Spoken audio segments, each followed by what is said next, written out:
Having just left England, and I'm now in Ireland, I wanted to talk briefly about the bus and trains in England. I had never been here before in England or Ireland, so I'd never used these modes of transportation.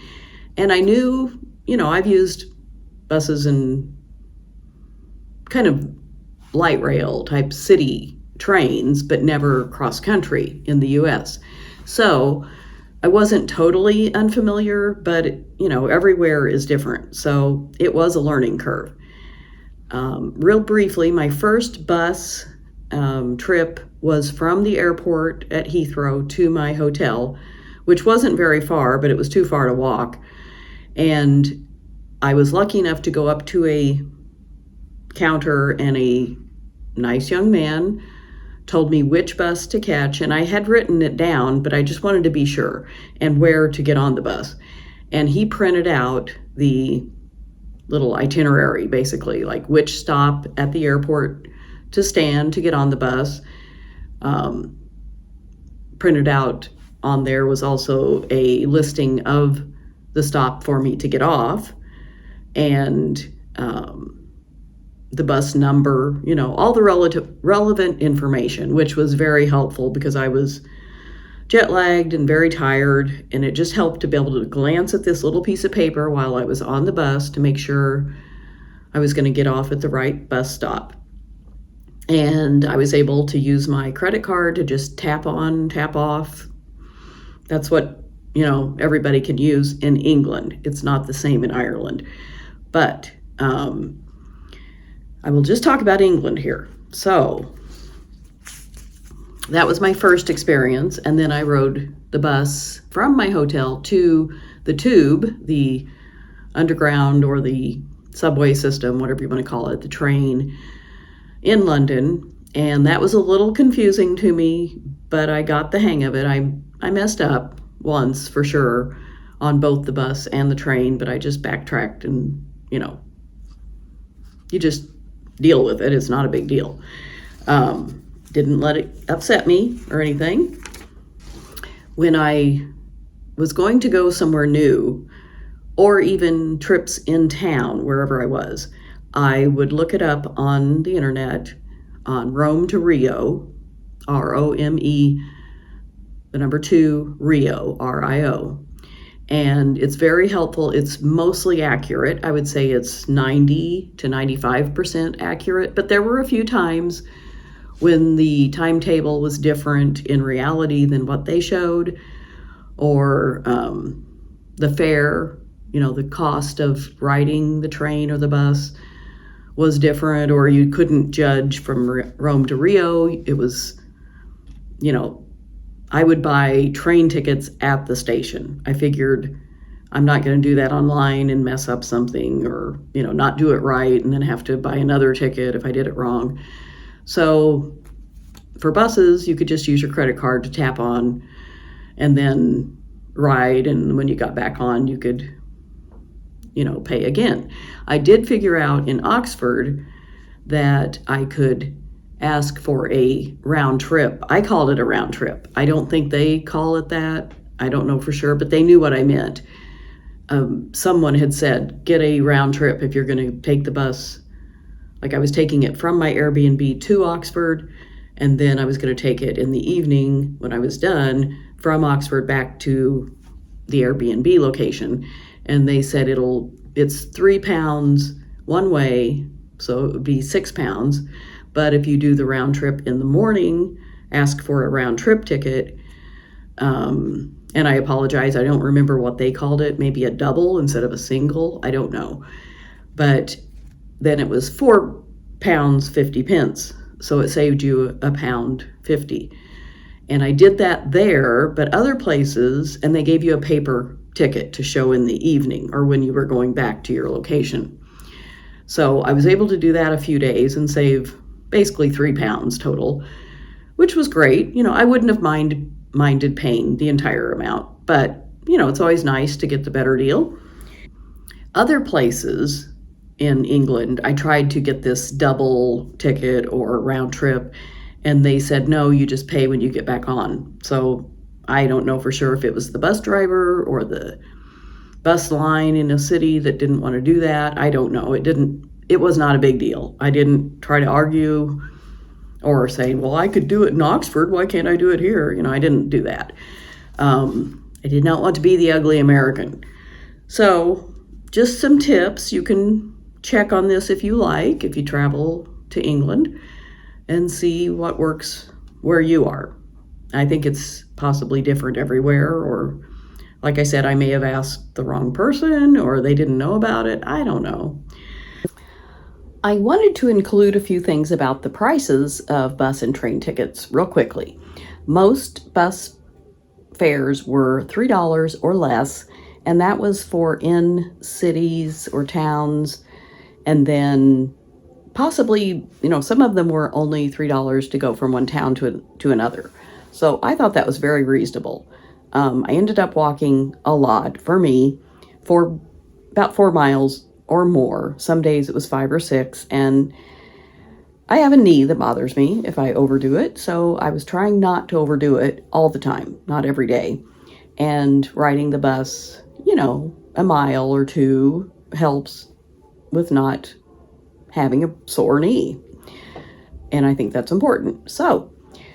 And the train tickets, I've only ridden the train 3 times so far. I had looked up, the first time I was going to ride a train, I looked up the night before the different fares. And what I found was £15 for a one-way ticket from near Bath down to Southampton. So I went to the train station the next day, and I was just going to buy it the day I needed it, and I didn't want to do it online. So he quoted me, the person at the the train station, quoted me £30, and I said, "Oh, I looked online and it was 15. I'm just surprised it's double." And he said, "Well, let me look and see if I have an advance single," which means like you buy a ticket in advance, and it's a single for one person going one way, I guess. And he did. So I think you have to know to ask, and I didn't really ask, but I mentioned that the price was more than I had planned on it being. So he offered that, and I took it. And it wasn't £15, it was $16.50, which was fine with me. It was still better than 30. So that was great.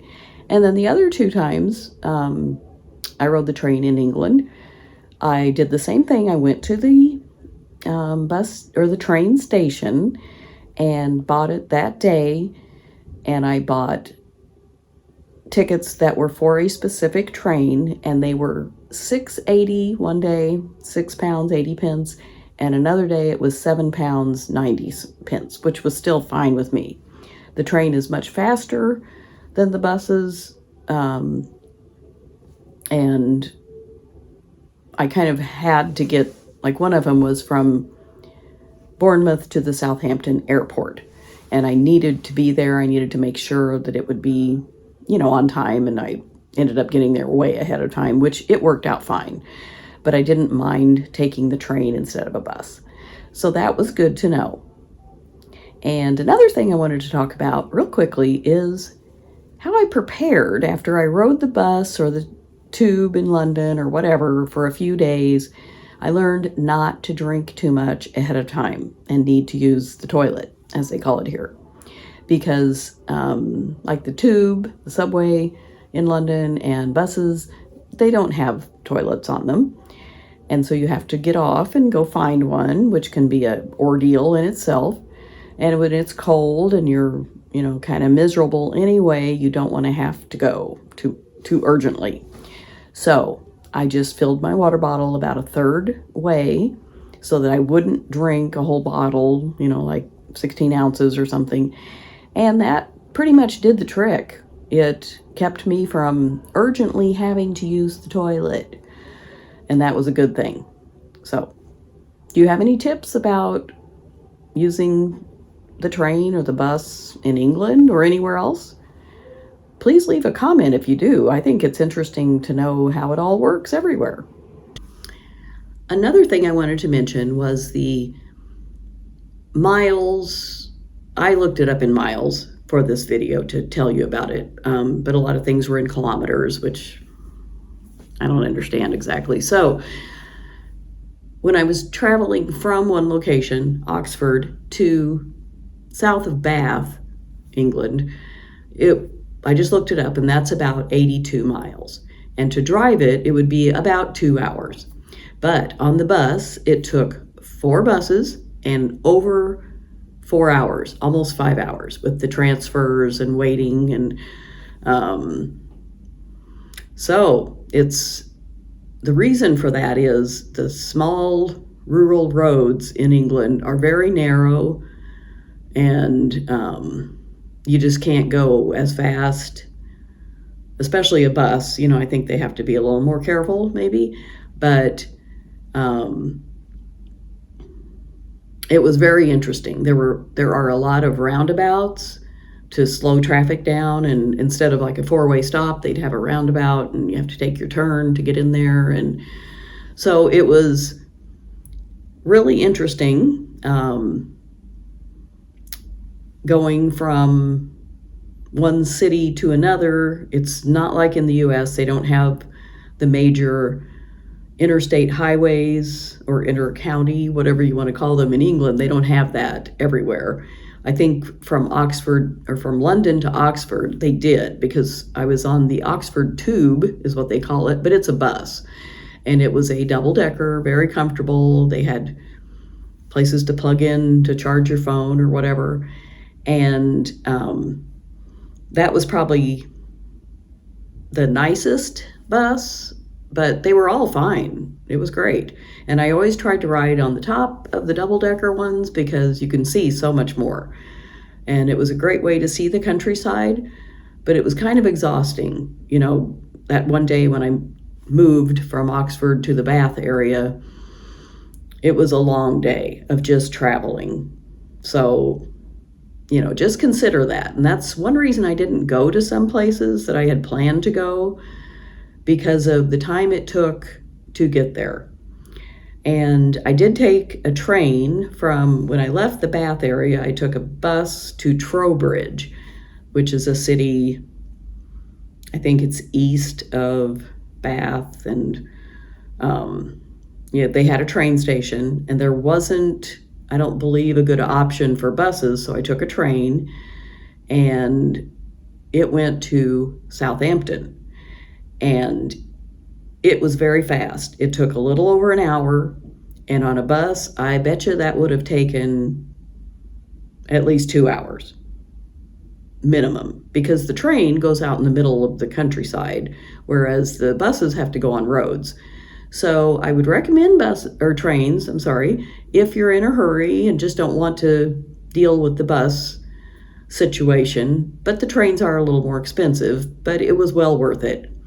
And I also took trains from Southampton to Bournemouth, and then back from Bournemouth to Southampton Airport to fly to Dublin. And one thing I wanted to mention about the trains, on the ticket, I bought a ticket the day before when I was going to travel from Bournemouth back to Southampton, is it tells a time, and I thought that was when the train arrived. It said 13:59. Or 15:59. That's 3:59 p.m., like almost 4 o'clock in the afternoon.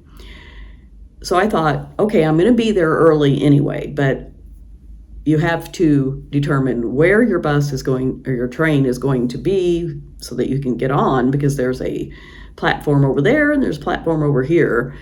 And so I needed to climb the stairs over the tracks and back down and be on the platform over there. And I just ask, because I don't know how this stuff works, and I don't mind asking. I figure I need to know, and I'm not going to assume I know anything, because I didn't know anything, basically. I knew I had to be at the right spot, but I didn't know where the right spot was.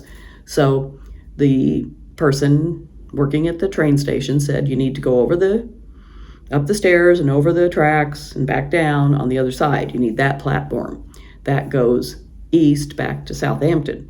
So I did that. Then they have a little banner, a marquee thing with the arrivals and everything. And the one for my time, 15:59, 3:59 in the afternoon, said London Waterloo. And that wasn't where I was going. So, since I haven't ridden trains that much, especially from one place to another, I've just ridden them in cities. I asked someone, I said, is that the train? Because my ticket says that time. And they said, yes, it goes to they looked at my ticket and it goes to Southampton Airport. Plus it keeps going. It goes to like Winchester and then other places and then eventually to London Waterloo. So I'm glad I asked because I was thinking it would say Southampton Airport. It's all about me and it's not. So it's just good to know what your limits are, I guess, because I certainly had them and I feel good that I don't mind asking. I would rather look like an idiot and people talk about me later and say she was stupid, she didn't know anything, than me missing my train and not getting on the right one. But the time on the ticket said basically 3:59 p.m., 4 o'clock, and the train got there 10 minutes early. And I didn't know it was my train until I saw all these people, almost everybody, getting on the train. I thought, well, that must be it. And so I asked again. I said, is this the train I would take to go to Southampton Airport? And I showed them my ticket, and they said yes. And it leaves at 3:59, at 15:59. So it was good to ask again because I really thought that's when it would arrive. Well, that's when it leaves the station. So you better be on it. So it's all a little bit not stressful too much if you're willing to just ask and be there early, and because it'll work out if you do that. But, I was playing games on my phone, not paying attention, and I would recommend not doing that when it's getting close to the time. So these are just a few tips I found for dealing with the trains and buses in England. And I've probably forgotten some things, but to sum it up, I'd say check online and then check in person at the bus station or the bus stop. I got on many buses and just asked the driver, does this bus go to there? And they'd say, no, you need the blah, blah, blah bus number, and you can catch it at that bus stop. And almost all of them in cities had the little marquees with where it was going to eventually end up, and you needed to know where it was going to end up, just like the London Waterloo train. That wasn't where I was going, but it was one of the stops. That train had the stop I needed.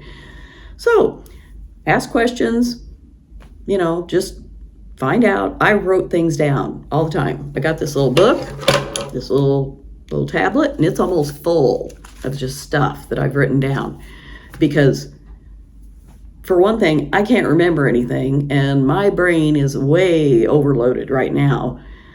So just, do what works for you when you're traveling like this. And it's been an adventure just dealing with the transportation, and it's been fun. So I hope this has been helpful if you need to take a train or a bus in England. I'll see you next time.